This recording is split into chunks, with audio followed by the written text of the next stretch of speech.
Hello, my loves, and welcome to Fly Nubian Money, where we help you master your mindset and maximize your money. I am your host for today, Laura Lalaki, international real estate agent, and today we're exploring the concept of family legacy and Black nepotism. Our case study for the day, the upcoming historic moment where LeBron James and his son Bronny are set to share the court in the NBA, a first for a father-son duo. However, not everybody really views this moment as positive. Critics argue that Bronny hasn't truly earned this opportunity and that successful families like the Jameses should give others a chance to shine. But here's the real question. Shouldn't we all strive to set our kids up for success? Isn't that the point of building a legacy?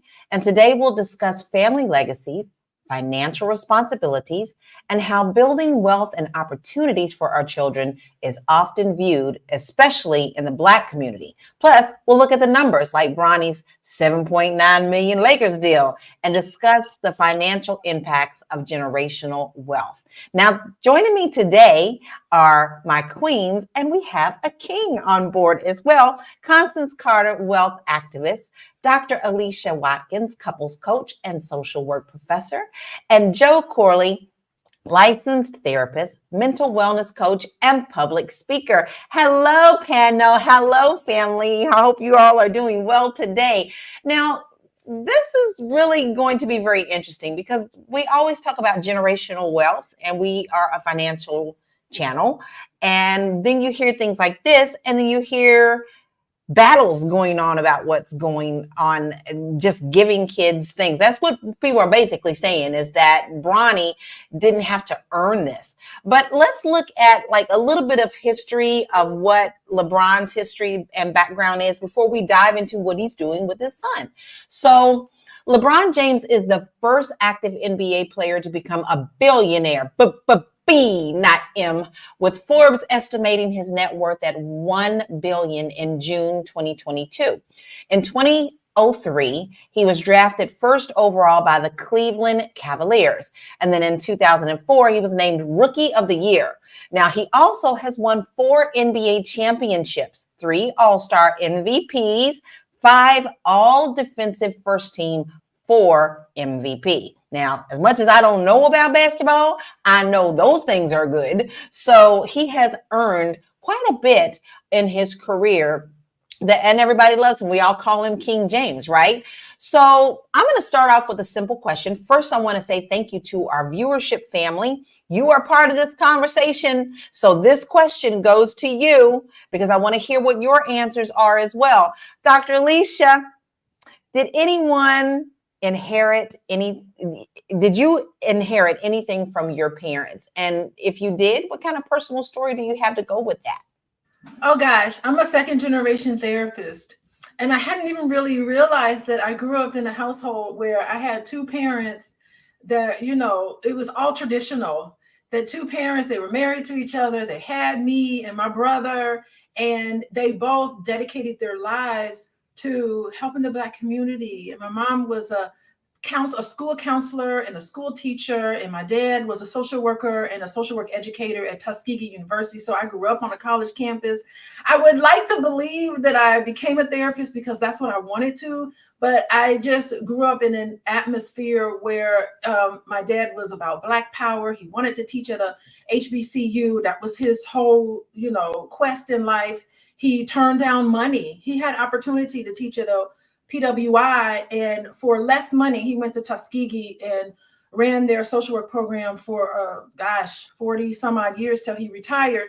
And that's what I grew up with. And so I want to believe that I became a therapist because that's what I wanted to, but I have to accept the fact that I was influenced in some unconscious way. No one ever told me be a therapist. It's just something that I felt came naturally to me. So I'm carrying on this legacy, but I do feel like I'm living my own destiny here. And so I think that it's important. We are shaped by what we are exposed to as children and what we grew up as. And so it becomes part of who we are. So this makes sense that Bronny would want to follow in his father's footsteps in this way. But I'm going to ask you twofold before I move on to the other panel, because that brings up a really good question.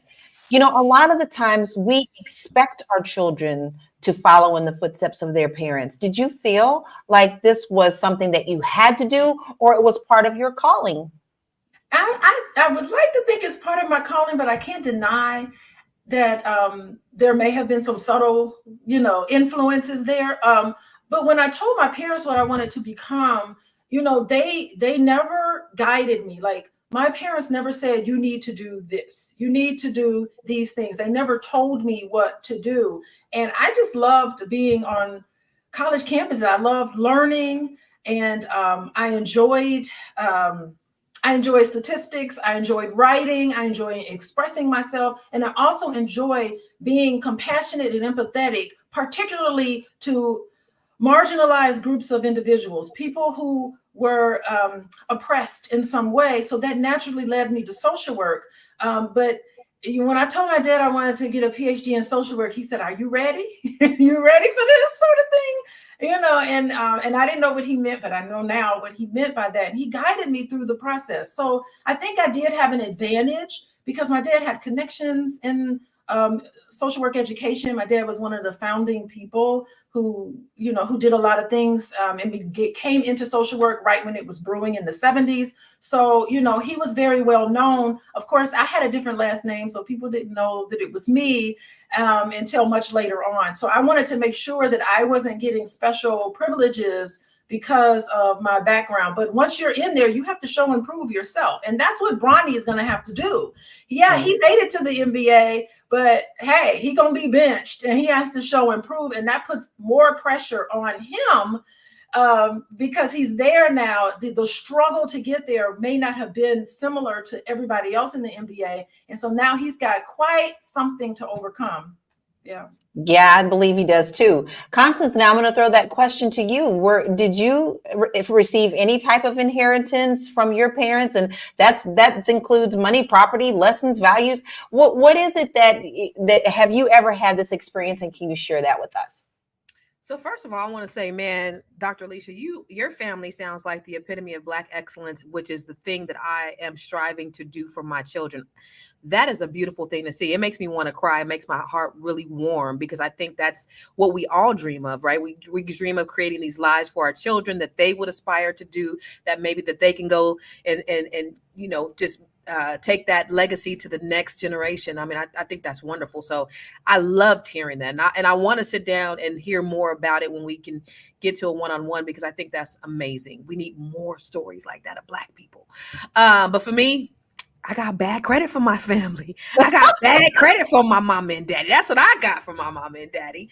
And so I grew up hearing what we couldn't do or what we couldn't have because they had bad credit. And so I didn't know what it was, but I knew it was ruining our lives. So I wrote some books about credit. This is one of my books, Build Credit to Build Wealth. I wrote Keeping Score, which is a best-selling book. So, I took those hardships and those lessons, and I created a business to help other people who struggled in that way. So I did the opposite. So I didn't have that thing that was given to me, which I think is dope.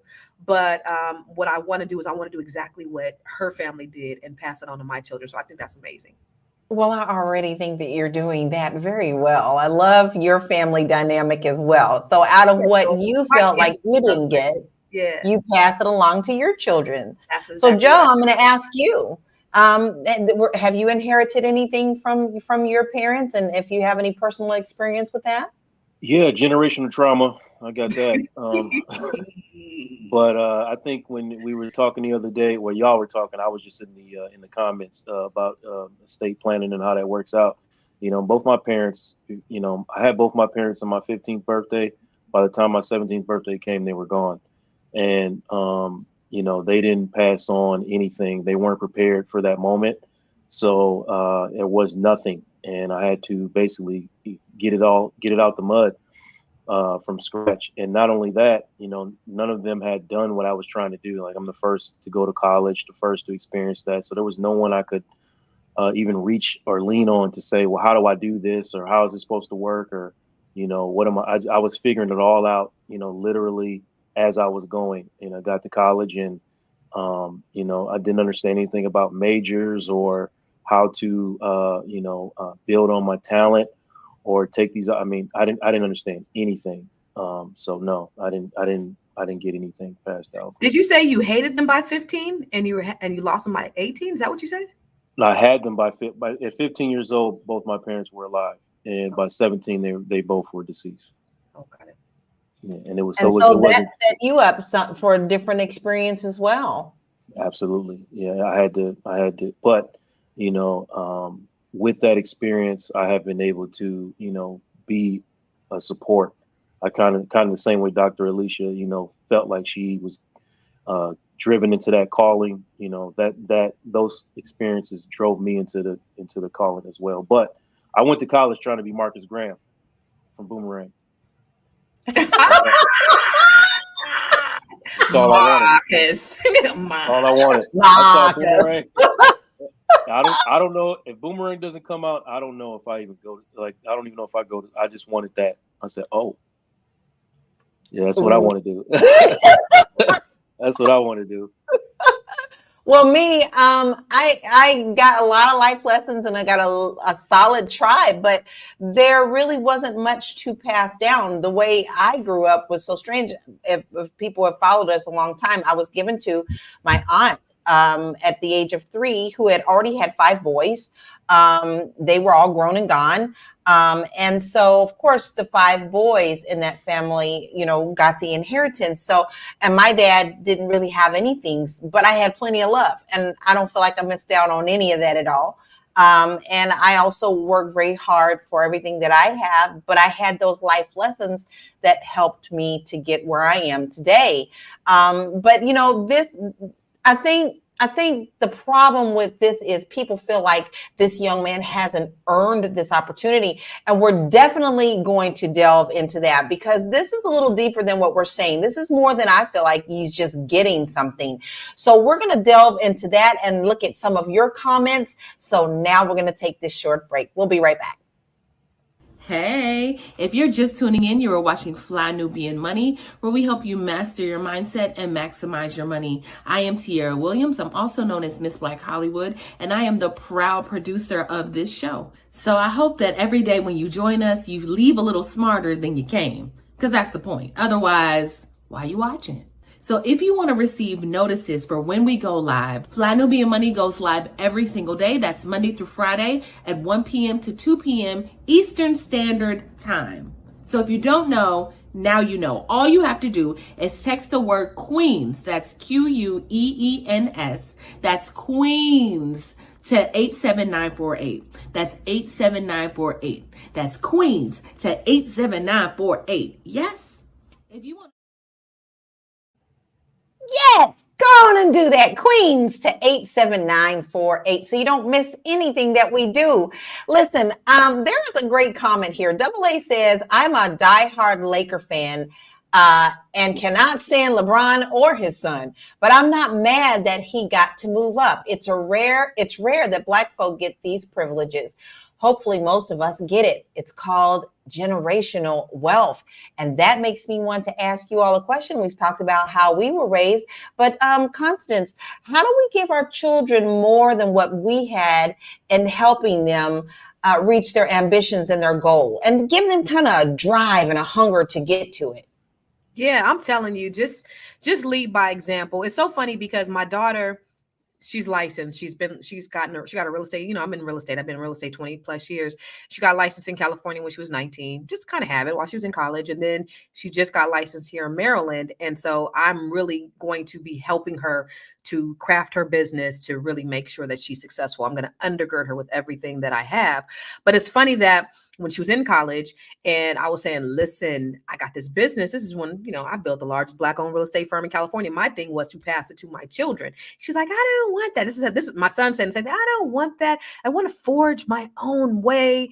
And her friends was like, girl, nepotism, girl, you better get that. You better do that. And she was like, no. And then life hit, reality hit. And then she was like, maybe it's not so bad working in the capacity that my mama, has laid for me, because she sees the fruit, but she sees what it did to help people. She sees how I operate in it. And it's something that she now wants to do. But I think it's great. I think it's a testament to what it is that I do within my business. The fact that she want to follow me makes me feel really, really good. But it's just setting the foundation and showing them why, because it's not just about the money. That part is good, but that part comes, money goes. It's really around, like I was just saying, I'm about to get on Spirit. Like, we used to fly first class, the whole family. Right now we fly Spirit. So, the money comes and money goes. However, she sees what it does and the impact that it has. And so therefore, there's something that she wants to do that makes me feel good. I bet that it does. Now, I want to tell you right now, I wish I would have had that when I got into real estate. You and I have been about the same time. But no one in my family did mostly entrepreneur. They all worked for other corporations and stuff. So this was fairly new to me. And so I had to stumble and stub that big toe quite a bit. I want to pull up some information about Bronny. We do have a little bit about him and his father. So Bronny got a rookie deal with the Lakers, and it starts at $1.1 million for the 2024-25 year, and it increases each year.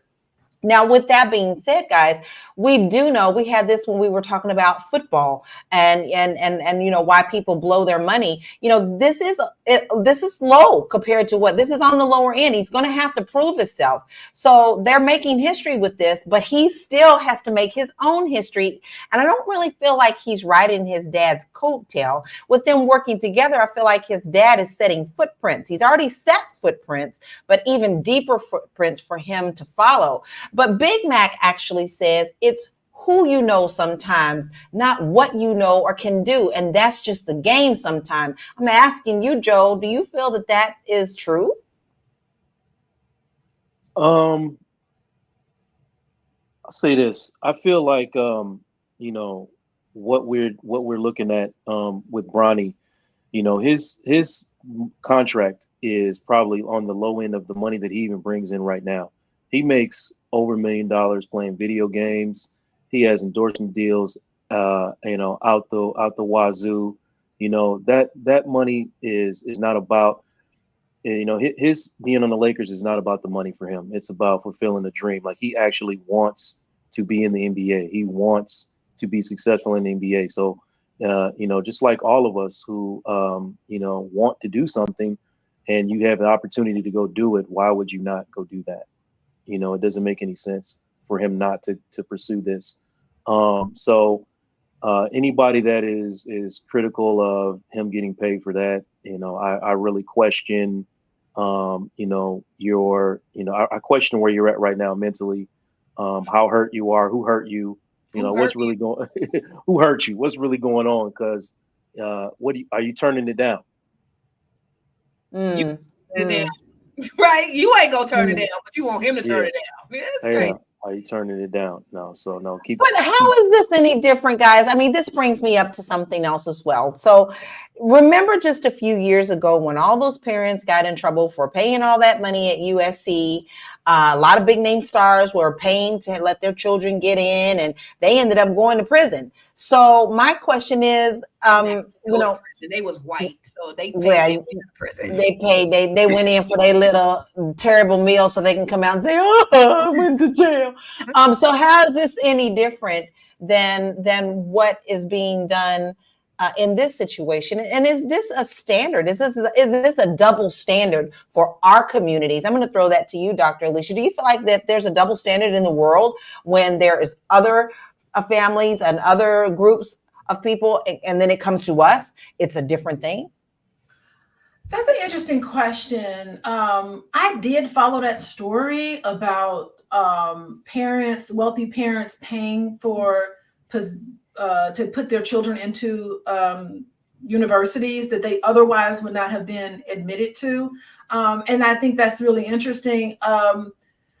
It was illegal. How they did it was illegal. I saw the whole documentary on it, and the legalities, I would hope that when we want to hook up our kids, hopefully we'll do it in a way that's not illegal. And I think that it had to do something with federal money. It was a criminal enterprise that people were actually building their whole business on and profiting from. What Black people do, I don't think there's anything wrong with that. I think that White people do this too. Like a lot of races do throw their influence to favor their children, as long as it's in a way that's not, there's no legal issues. But I wanted to comment on what Constance and Joe said, if I could do that. Is that okay? Yes. Constance, No, there's rules here. I want to answer your question, but I also to move the conversation along. But yeah, I mean, what I heard from Constance, that is so normal. All children want to develop their own identity. And it's so normal for her to push against wanting to follow in your footsteps, because she wants to know psychologically, what is it like to explore her own unique interest and talents and perspective. So when you see that in your children, everybody, that's a positive thing. They're developing their own identity apart from their parents. So that process is a necessary process. Another thing I wanted to comment with Joe was that, yeah, it's not about the money, but I also wonder if there's a psychological aspect to it. I think that Bronny becoming a basketball player, he is psychologically trying to get acceptance and approval from his father. I think that that's always a possibility there. And think about it. I'm just trying to put myself in his shoes.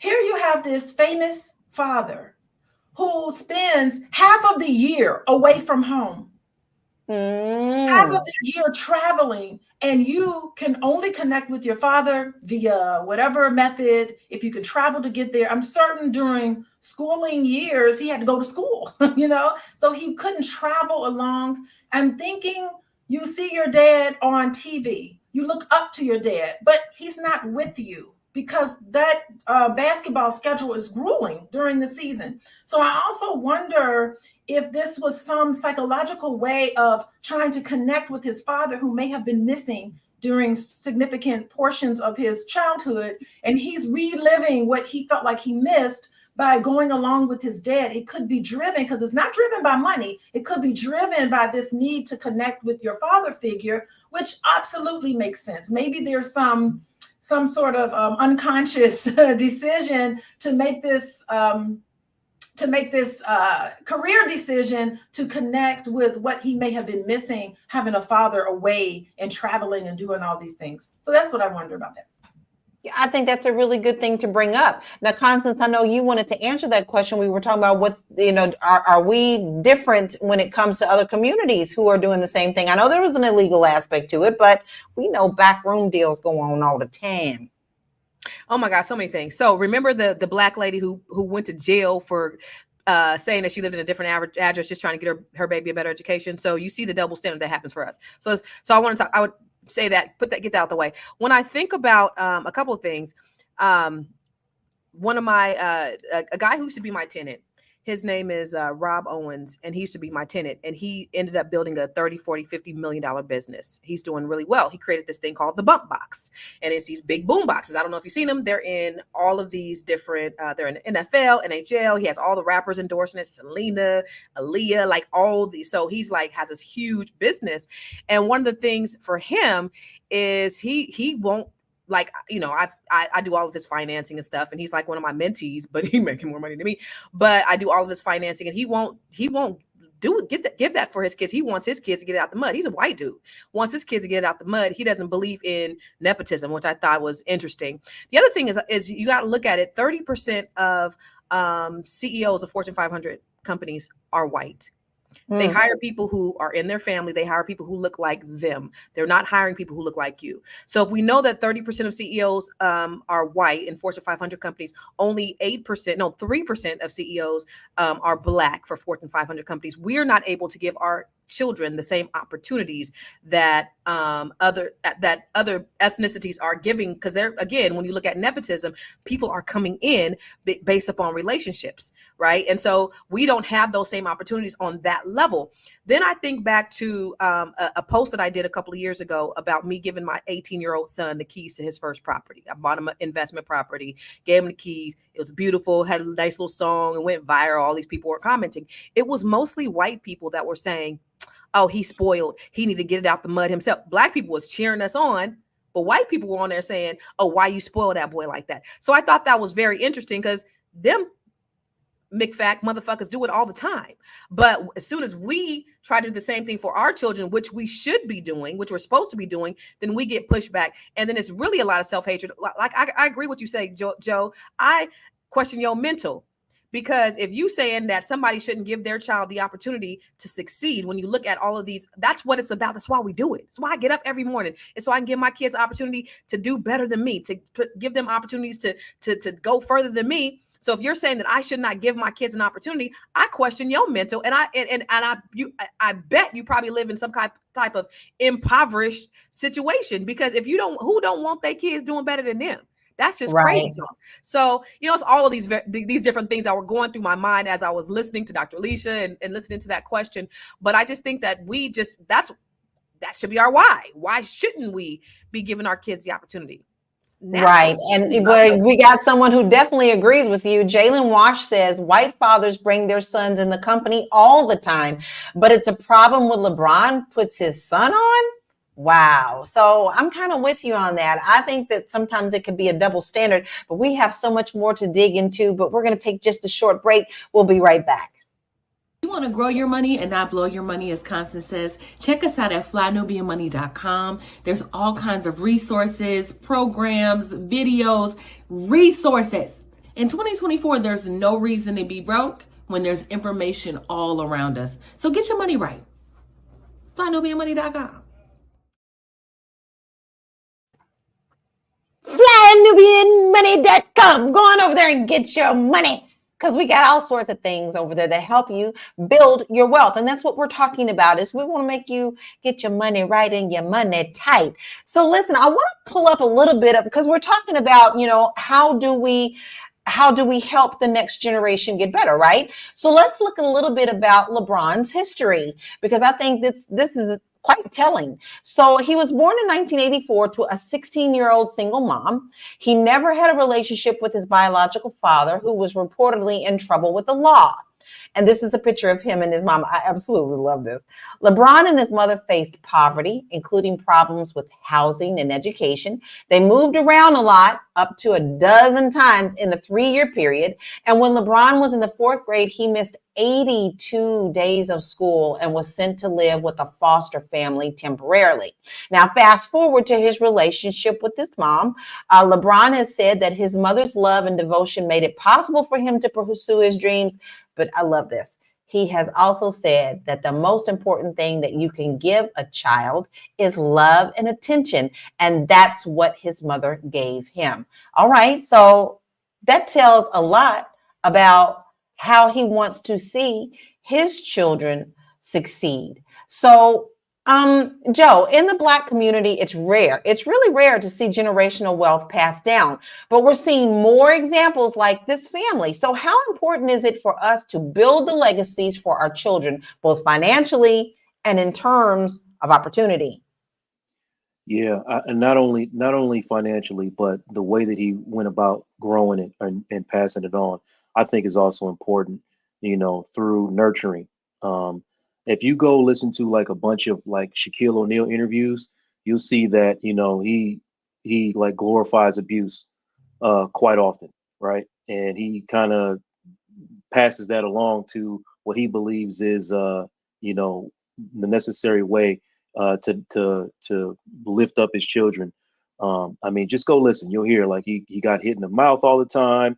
He got slapped upside the head, and but he doesn't like talk about it in a negative light. Like it's more of a positive thing for him. So, on the flip side of that, you got Bron, who father didn't really pass down anything to him, and he still managed to build this legacy for himself. It's not only financially, but understand, Bron was in the national spotlight at 16 years old. Okay.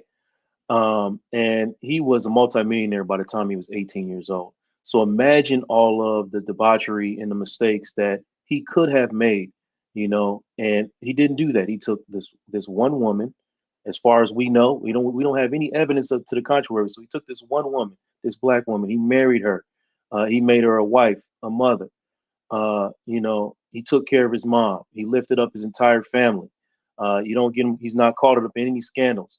To me, even more than the money, Okay, not to mention he built himself. He's a self-made billionaire. Even more than the money, what he passed down to not only his children but generations of kids behind him to let you know you can do this without making a damn fool of yourself. And then to branch out to the friends that he brought up. He didn't just pass his friends money. He passed his friends opportunities and told him to go create. And his friends are now multimillionaires.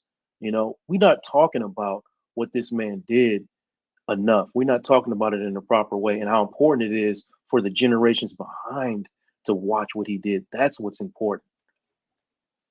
I agree with that. It's how we do things, and sometimes it's a delicate balance in what we're doing. So, Dr. Alicia, there are many critics right now. They're saying that Bronny didn't earn this opportunity, and that nepotism blocked more deserving players. So, do you think this is a fair critique, or is that just a part of what we do to help build generational wealth and legacy? Yeah, I mean, I think we need to get away from this scarcity sort of idea. Yeah, I mean, his spot on the Lakers could have been taken up by somebody who really had to grind in to get that particular spot. I mean, I could definitely see that as a criticism, a possible criticism. But at the same time, you got to look at, you don't necessarily invest in the way people play currently. You also invest in their potential to grow and their dedication to be a better athlete. My understanding is that Bronny went to that special high school for, they just turn you into like a mega athletic, your body and your schooling. You go to there's a special high school, I think in Florida. And my understanding is that he went to that special high school. So he was cultivated. His potential, he's reaching his potential.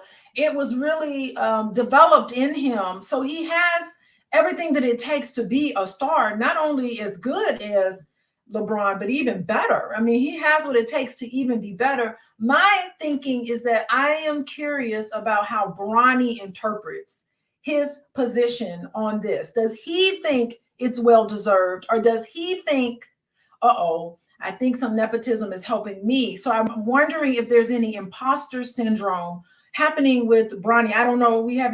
I didn't see any press conferences from him. I don't know how he's responded to this.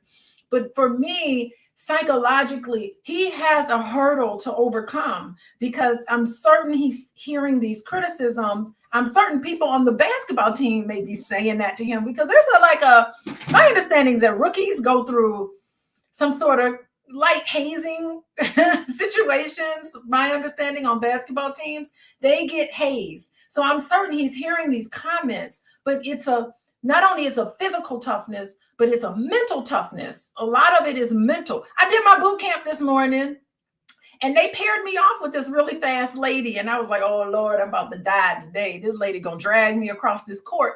But I was like, wow, I'm keeping up with this really fast, very fit person who's in better health, shape-wise than I am. And I kept up with her, and she's like, you can do this. So when you're put in these situations, you can surprise yourself about what you can do. And sometimes mentally we get locked into this space. So I'm saying that to say, this we shall see. I think we should tune in. It's great marketing for the Lakers, because it's keeping up this synergy. What is it like? I'm certain he's riding the bench, but when he gets out on that court, we're interested in seeing how he's doing. So some of this, I'm sure LeBron is saying, listen, we're making history. Do you want to be part of it, or do you not? I can go to another team and bring my son on. There's other teams that are doing this for me, would be willing to take both of us on as a package deal. I think it's beautiful. I'm going to tune in. It's got me tuning in to see how he does. I'm rooting for him, and hopefully mentally he can get over this sort of thing. And I'm all for the documentary and all of the things that come through, because it's inspiring. I think LeBron James is Father of the Year. The whole James family, they are Black Family of the Year. I think Steph Curry is another family that I just love to look up to. They are about Black families and positivity. I agree. But Joe, I think you have a take on this too. Would like to hear what your thoughts are on this. Yeah, no, I agree. I just feel like if he is sitting around and wondering if nepotism, which is obviously a thing, that could be, I do believe without talking to him that what Dr. Leach is saying is true. There's a possibility that those thoughts are in the back of his head. But if he's sitting around wondering if is nepotism helping me, I would say to him, I sure hope the hell you do know nepotism is helping you, and I hope you're grateful for it. You know, because it's a lot of us sitting around who fathers didn't pass them a damn thing, right? And as a father of two sons, when I'm gone, I hope they look up and say, you know, my dad did something to make my life a little easier to avoid some of the struggles that he had growing up. So it's all, like I said, it's all in the way we look at it. Like I really hope that you know, he appreciates that nepotism, and I think we need to start doing that. You know, we need to start appreciating that our parent, if we have parents that decrease our struggle, it's okay to say thank you for that, as opposed to, you know, looking at it as a negative thing. And you know, I know some people think, well, I wish he would have stayed in school. And listen, he left school to go to the NBA, right? What really is college going to do for him? Let's just say, oh, he could have developed to become a better player. Do some of y'all really think that he could have became a developed player staying at USC as opposed to being in the Lakers practices? I mean, I really want everybody to understand how this nepotism thing works and how it's working out for him, and hopefully we are, you know, passing that along more and more and more. Everybody should be inspired to provide some nepotism for their kids. I'm And trying there's to, no set way. There's yeah, no set way for yeah, success. We talked about this on yesterday's show, right? Like college is not always for everybody. So people are like, you should have stayed in college. Well, how do you know he was going to be a good college student? That may not be his calling. This may be part of his calling. You know, you just never know. And the thing is, we always like to be the sideline people whispering, right? So in my life, I do my best to not judge because I don't know what somebody else's footsteps are. I only know mine. And so I try to be as encouraging as possible. I know sometimes y'all see me slip on this show, but hey, sometimes I just got to just be human, just like everybody else. But we're going to come right back right after this and continue this discussion. Fly Nubian Money is now on Spotify. Yes, yes, yes. We are on Spotify. So if you can't watch us, you can listen to us. All you have to do is search Fly Nubian Money and we will appear. All of our episodes. Make sure that you leave a 5-star rating and review so other people that come along and are looking for a good show to watch, they'll follow us too. If you are interested in being on Fly Nubian Money, sorry, I don't have any spaces. I'm just playing. If you are interested in being a queen or a king on Fly Nubian Money for the day, please reach out to me. I'm at info@realvirtual.net. That's info@realvirtual.net. Also, if you need help with your business, go ahead and send me an email for that too. Okay. I've said enough. Now back to the show. Because we do it all. We help you build your generational wealth. We give you an outlet to come and speak. And then if you're out on your jog and you missed a daggone show, then all you got to do is go to Spotify and download us there. We do all the things. So Constance, listen, I know we're talking about LeBron James. We're talking about people with big money, right? But I want to know, because you have mentioned a little bit this before, what financial moves can we make as an average family to help secure wealth for our future generations, even on a smaller scale, since we're not the billions that LeBron has? Oh my gosh. Whew, that's a good question. I would say that if you don't know about financial intelligence or your financial IQ or financial literacy, learn a little something about it. The biggest thing in our community is that we need to teach that to our people, that each one teach one. And that's the reason why I love working with Black women, right? Because there's an African proverb that says, when you teach a man, you teach an individual. But when you teach a woman, you teach a nation. Because women not only learn, but they share, they grow, they expand. And so that's what I think we need to do. So I'm not just talking to women, I'm talking to the men too, because I know we got a lot of men on here. But I just think that we got to really be intentional and proactive about what we know about money. And just like Tiara said in the commercial, there's too much information out here for us not to know. We have, I'll say it 1,000 times. We got more technology in the palm of our hands than they had when they put the man on the moon. There's no reason why we don't know what we don't know. The saying that used to be if you want to keep something from a black person, put it in a book. Y'all scrolling all through Instagram, Facebook, TikTok, and everything else. Make sure that your scrolling is intentional and make sure that you're learning. Malcolm Gladwell has a book that's called Outliers. It's one of my favorite books. And he talks about the way to perfection is 10,000 hours. This is what I did this week. I'm not on social media this week. I've taken a break because it has actually caused me to be unproductive. And yesterday was my first day, and I was so much more productive yesterday than I've been in the last 3-4 months, I think, because I'm off social media. But you think about the time that you're using to scroll, right? That could be the 10,000 hours that you're using per year that you could be using to educate yourself, to pour into yourself, to create a business, to monetize something in some way, to learn something to pass to your children. So I say, just take that time that you're using in non-productive forms. And I'm talking to myself too, y'all. Use it for something productive. Baby, when I say you can go down that rabbit hole and you just Listen, I've been doing it.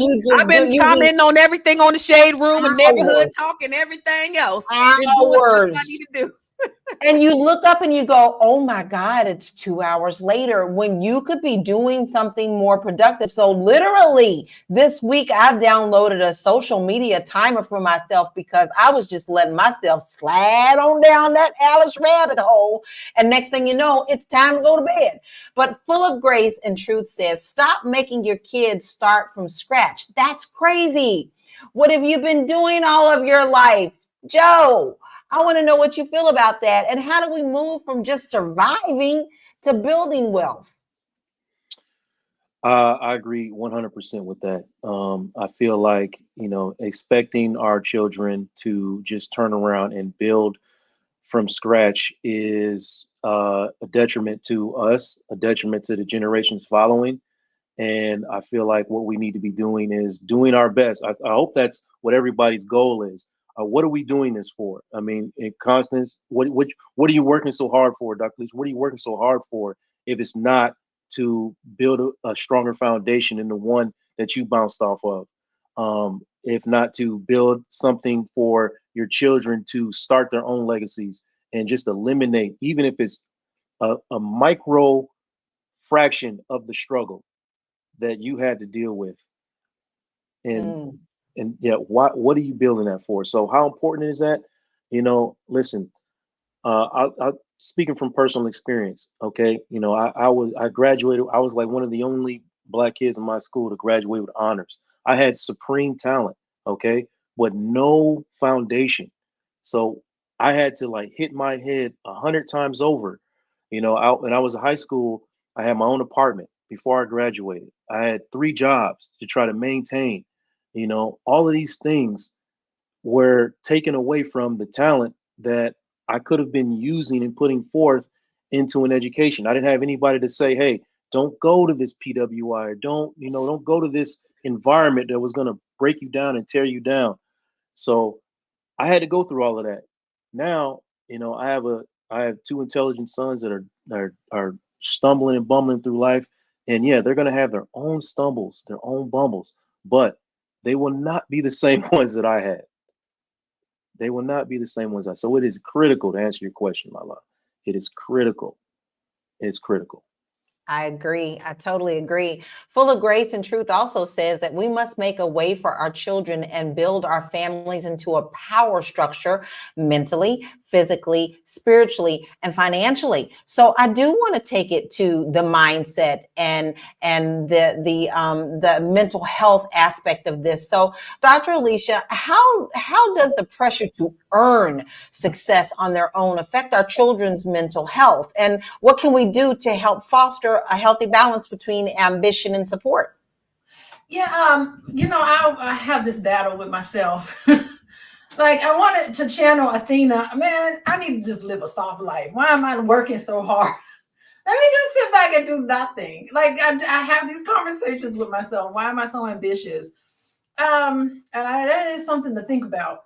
I think it's the interpersonal relationships between you and your child. If you really want to leave a legacy for them, you have to instill in them confidence letting them know they can do it, not stepping in and doing things for them. I think that's important when you talk about the relationship between a parent and a child. It's cultivating their talents, paying attention to them and seeing what they're naturally good at and encouraging them to do this. I have a child who's an artistic in the arts and all of this. And I do have an art background. I went to Performing Arts High School. And so it's great to cultivate all of that in her. That's a side different from me. She's her own individual person, but I want to give her the confidence and the courage to just get on out there. And I don't care if she succeeds or if she falls on the stage flat on her face. I am just cheering for the process of her, like, it's falling, it's physically falling. It builds character. It's seeing them get back up and do things, just watching her struggle. Even my other daughter who wants to go into the medical profession, I'm like, you have 2 aunts that are medical doctors. It'd be nice if you would do that, but you don't have to. So, it's cultivating what you see naturally in your children and giving them the confidence to be able to just go for it, knowing that no matter what happens, if you fail, I'm here to help you. But I want to see you struggle and to become. I think that's important, because what if LeBron decides one day and says, you know what, I want to go back to USC and I'd like to be an accountant. I really want to take some business classes and become a CPA. I think that should be supported too. If he gets, if he wants to do something totally different, and it may or may not happen. Look at Shaquille O'Neal. He's gone back after his success. He's become a sheriff or something. He's gone to graduate school, got an MBA. I mean, he's able to explore all of these different areas that he wants to develop interpersonally. And I think it's never too late to go back. All of you all out there, if there's something that you feel like you had to do, get to a point where you're doing things that you really want to do. And it's never too late to start over. I mean, I just want to encourage everybody to get the confidence to, if it's planted in your head, get the confidence to go and pursue your dreams. Well, if I have learned that more than anything in these last couple of years, and it's a well-known fact on this show that I've lost my sisters last year, and my sisters were one who would just get out here and just do it. They would just get out and do it. I want to do this, and then get out there and do that. Me, I'm like, well, I'll probably do it next year. I'm busy right now. But what I have learned is you never know when there is a tomorrow. So I have found that more and more I'm leaning on the things that I wanted to do as a younger person and embracing them as well. So it's never, ever too late to do that. And boy, am I enjoying it. Baby, I sing around this house. I just sang to my husband. He asked me a question and I answer in a song. That's just how it goes. But that makes you happy as well. There's nothing to say that you can't stop what you're doing and turn around and take a different path. Rhonda Woodhouse says, we are standing on the shoulders of our ancestors. Grooming for wealth was a household topic in the Rockefellers family, and none of them started from zero. Take our children up another notch. I have to agree with that. So, Constance, in what ways can we help our children understand that leveraging family connections is just as valid to a path of success rather than a sign of weakness? Because it seems like our Black community is kind of seeing this as he's just kind of like letting him do this, when honestly he's got that leverage to use in his family. Yeah, that is so important. And that's something that I'm actually really trying to instill in my oldest son. So my oldest son goes to Hampton University. He had an opportunity to go to Howard. He got a little money from Howard. And it was like a last minute type thing where he applied for Howard. They was going to give him a little money, but they didn't give him no housing. So he's like, wait a minute, I'm about to get a whole apartment at Hampton. And you mean to tell me I got to go to Howard and still live with my mama for a semester? I really don't want to do that. He wants to be a lawyer. So I'm telling them, and since I've been out here, I've been doing some great networking, right? So I know some really important people now, and I've made some really great connections. And I'm like, where else in the world would you want to be if you're going into law? He wants to go into corporate law, to be at Howard University here. And I have all these connections. I even got him a internship with the state's attorney. He fucked that off over the summer because he didn't follow up with her.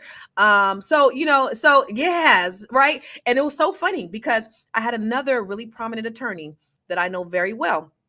And he used to be my business coach years ago, but and so he told me that he tried to meet with my son back in the summer. My son asked him to meet with him, and my son just kind of brushed it off.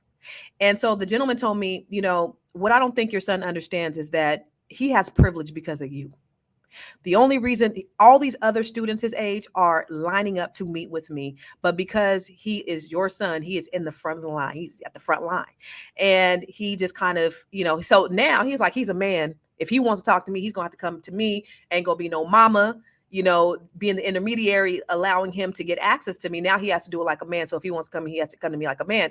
So it's so important, that if we have them, that we pass them. But I think sometimes when you're in these situations, like my kids, not really understanding that they're in a place of privilege because of connections that I've made, then they just kind of take it for granted.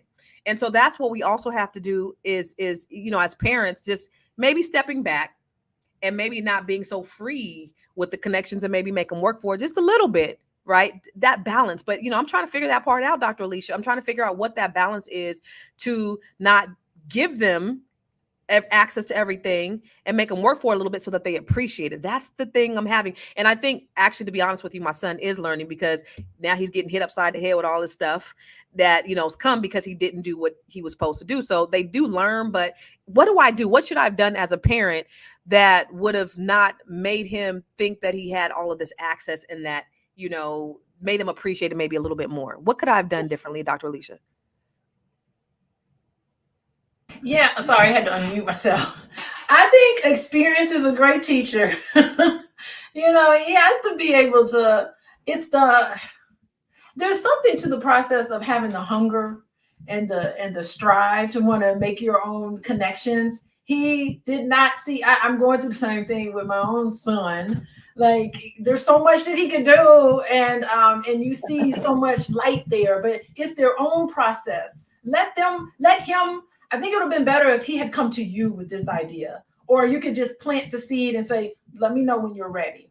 Let me know when you're ready. And you be the gatekeeper. Say, are you really ready? Because I'm connecting you with this person, and I need to know that you don't embarrass me with this thing. Are you doing it because of me? Just having that conversation. Are you really ready? Like, make it hard for him. But like, I will make the phone call, but I don't know if you're quite ready. Show me that you're ready so that I can make this phone call, because maybe it'll give him a little more hunger instead of him feeling like his mom did it for him. The manhood thing is kicking in. I want to do it all by myself. That's what I'm going through right now. So yeah. But I think there was a lesson learned, the Constance. Yeah. You said yourself, now that your son, you've done, like, your son go, oh wait, like that is a learning lesson. That's just one of those things that you got to learn on your own, that you think you're so cocky sometimes that you then all of a sudden go, wait. Oh, so I think there was a lesson learned in that was very valuable for him. But listen, we're talking about how we can help build our children's wealth. How can we help give them an upper hand? But listen, all of us here have our own businesses, and we are entrepreneurs. And many of our viewership are as well, our family out there who watch us, right? So if you want to get your brand in front of millions, because we have so many different platforms that we go live on, you can advertise with us on Fly Nubian Money. We go live 5 days a week on many pages that reach huge audiences and they engage with us. They're intelligent listeners. And if you don't believe us, go watch some of the replays and go look at all the comments, because even when we're not live, people are watching and putting those comments in, and we talk back. So this is actually your chance to connect with potential clients who are eager to learn about your business. Don't miss this opportunity. All you got to do is just email us. Once again, we're going to give you this email address. You ready? It's info@realvirtual.net. info@REELVIRTUAL.net. And in the subject line, all you have to do is put Fly Nubian Money ad, and we will send you our ad rates. And I think that's a wonderful opportunity, because we have a good thing going on here, and you want to be a part of that too. So I'm going to twist this up a little bit. Joe, in what ways can we provide mentorship or guidance to our children that draws from our experiences and our networks? Because let's not forget, guys, we are always talking about networking. Even when we're telling our kids to do sororities and fraternities and all those things, that's networking, right? They take care of one another. So how can we jump on this mentorship and see that these networks are important for our kids and have them appreciated? Right. I think the first step to that is learning to talk with our young people instead of talking at them. So that they're open to receiving from your experiences. Like for instance, I had a conversation with my son the other day. He's in high school, but he's also taking some dual credit courses in college, and he's like, oh, it's so hard. I'm struggling, and I don't necessarily want to tell you how hard this is for me because I know how hard your life was. I know how hard mom's life was, and I said, son, you know, this is where we're going to have a vulnerable conversation. I'm going to open myself up to be able to listen to you, to understand that your experiences is different from mine. All right. And I need you to put yourself in a position to know that because of what I went through, it might be difficult for me to grab on to what your definition or your version of hard is, you know. And we're just going to talk about that. Like, I didn't grow up in a generation where people had access to me 24 hours a day. So I know that may be hard, and you didn't grow up having to figure out where your meal was coming from. So you telling me that you're struggling with time is going to be something I have to adapt to. So then there's that. And then, that having being the example, like you said, we're all entrepreneurs here. So he has an opportunity to watch me build a business and it doesn't look abnormal to him. So me growing up, that looked crazy to me. If I saw somebody saying, "What, you have a business? So you don't have a boss?" That sounded and looked crazy to me. But for him, we are showing that is normal. And, just us right here, putting ourselves in a position where young people, not even our own children, but other people's children can see that building businesses in our community should be normalized. We're showing that. That's what mentorship looks like. And then extending, no gatekeeping, you know, no gatekeeping, making sure that we are extending the opportunities and the information so that it's accessible. What Lala, what Dr. Alicia, what Constance, is valuable to young people. And if you just take an opportunity to share and make yourself available for young people to know what it is you did and how you built this, that's mentorship. That's extremely valuable. Extremely valuable. I hope that answered your question. It does. It does. And I have to say, and my son doesn't mind when I share this story because it's a success story. My son struggled with addiction for many, many years at an early age. And all I could do, you can't make them stop with anything, was continue to let him know that I loved him and that I know that he could be successful. I never put him down for what he was doing. I just prayed over him as a mother all the time, but still gave him support and love. But do you not know, my son is now sober for 4 years. He has a successful business in San Diego, and he says things to me when I thought that he didn't hear me at all, when he was in his stupors, that he says, I heard you say. And so I did. So never think that you're not getting through. And when you want to talk about proud mama bear, I am a proud mama bear. And I know that he heard those messages, whether you think they're listening or not. And hey, sometimes maybe your kid ain't listening, but maybe that friend that come over sometime, they listening. So you are touching someone. So you must be mindful of your words and how you present these things to the children. Always hold them in high regard because everybody has a life journey to follow. And that's a very important thing. So that is a part of being a mentor, right? So I once again, I say this every day, but it's the truest thing I've ever said is this hour's up. I cannot believe that we are here again, another successful topic. And I hope that you have learned something from us and that we love all the comments that you've been giving. So I'm going to start with you, Dr. Alicia. Would you please tell us your final thoughts and where we can find you? Final thoughts today. Children learn from what you do, more so than what you say. So watch out for what you do. Children also learn from their friends. Believe it or not, when they get in the teenage years, you think you got influence over them. Their friends have a lot of influence.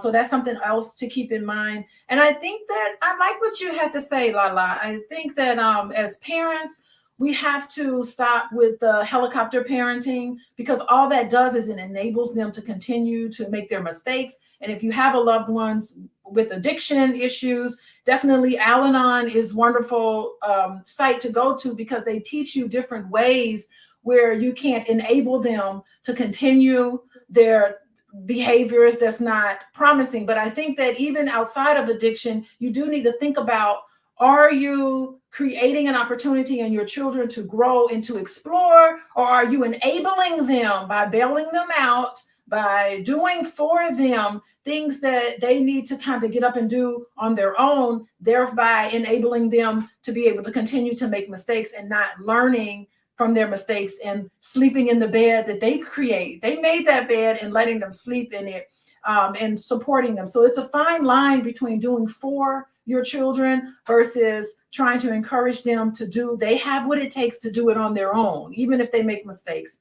So I think that's an important lesson today. I am Dr. Alicia. You can come to my website, coachingwithdralicia.com. You can catch me on the gram, Instagram at Coaching with Dr. Alicia. And we love Dr. Alicia. And Dr. Alicia, I just love your hair. It's so cute and flirty today. Constance, what are your final thoughts and where can we find you, please? Let me tell you something. Every fiber of my being, everything that I do, my life is dedicated to trying to create something for my children. My children are my why. They are the reason why I get up in the morning. When I first started in my business, I had one child and I was like, I don't need to make a bunch of money. I just want to pay for daycare and diapers. I just want to provide something.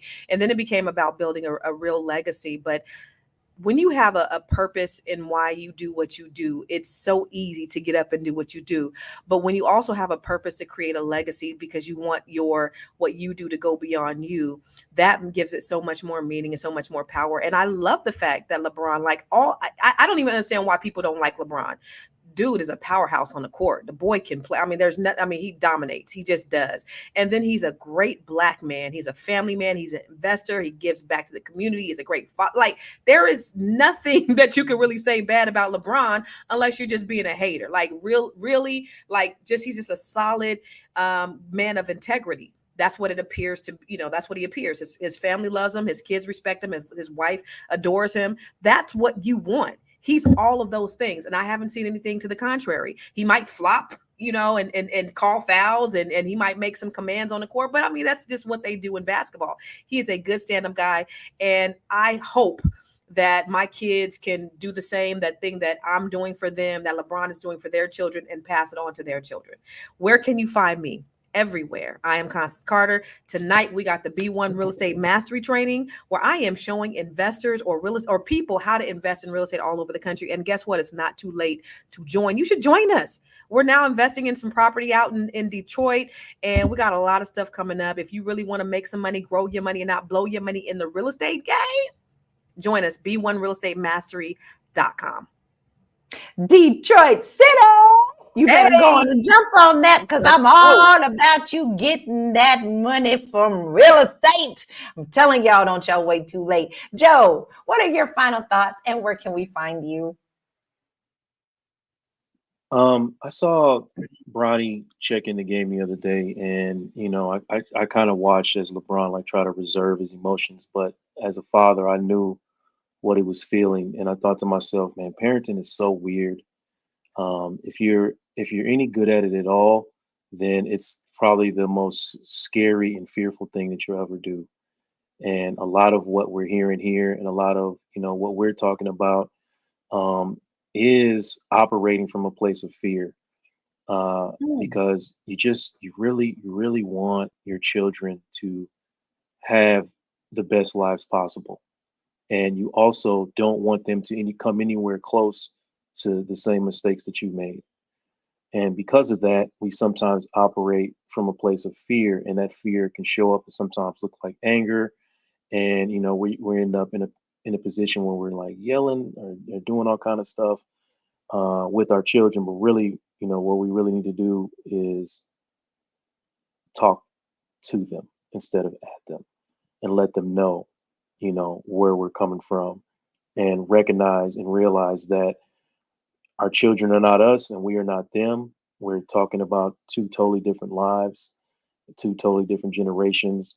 And also give yourself grace because, like I said, if you're any good at it and you're afraid, you're more than likely doing the best you can. And, you're not going to be able to catch every mistake. But that's just something you have to talk and walk yourself through. So kudos to LeBron for building this legacy for his children, for his sons and his daughter, who can't play in the NBA. But guess what? She's gonna benefit from the works of her father, as she should. So you can find me. There's my website, realuconsulting.com. If you need a session, you need somebody to come speak, I'll do that from anywhere, virtually, but also I don't mind getting flown out. So I'm here. Oh, we like flying. Joe want to get flued out. Joe, you want to get flued out? Holla at me. Holla at me. That's right. Go ahead and hit him up. He's got a lot of good things to say. And I'm going to actually piggyback a little bit off of what Joe said. Listen, we all have our own life purpose. And that's what we're here for. We're here to ride that thing screaming and having a good time. And along the way, you're going to bump your heads, and so are your children. It's nothing wrong with you being able to help give your children a foot and a hand up, but also let them explore their own wings as well. So there is a fine line, but understand that your children are not just spit out from you to do the exact same thing that you're doing. They have a purpose-driven life as well. And there's nothing wrong with that. And you can find me at bit.ly/Laura Key Info. I too am in real estate, but I also focus on international real estate with a focus on Portugal. And baby, is Portugal ready for you? Come and see the world. So as we wrap up today, I want you to remember that preparing our kids for success means more than just giving them the tools that they need, but it's also about teaching them to work for their goals and what other people can do for them to help them get that hand up. It's not a bad thing to do. So success isn't about what they have. It's about what they earn through effort and perseverance, and a little bit of help along the way. We all say, we're standing on the backs of our ancestors. That's a pretty powerful statement. So let's continue to inspire our kids to reach for their dreams and work hard to make that happen. After all, the journey is just as important as the destination. Thank you for being here today. We will see you again tomorrow at 1 p.m. Eastern Standard Time. Don't miss it. And if you think you're going to, just text the word Queens, Queens, to 87948 to get updated when we go live. And listen, don't forget, if you want to be on our show, all you have to do is email us, info@realvirtual.net. We have a guest spot waiting for you. Until tomorrow, be blessed. Hug your babies. Hug them. Not enough love in the world. Hug them tight. We'll see you tomorrow. Peace out.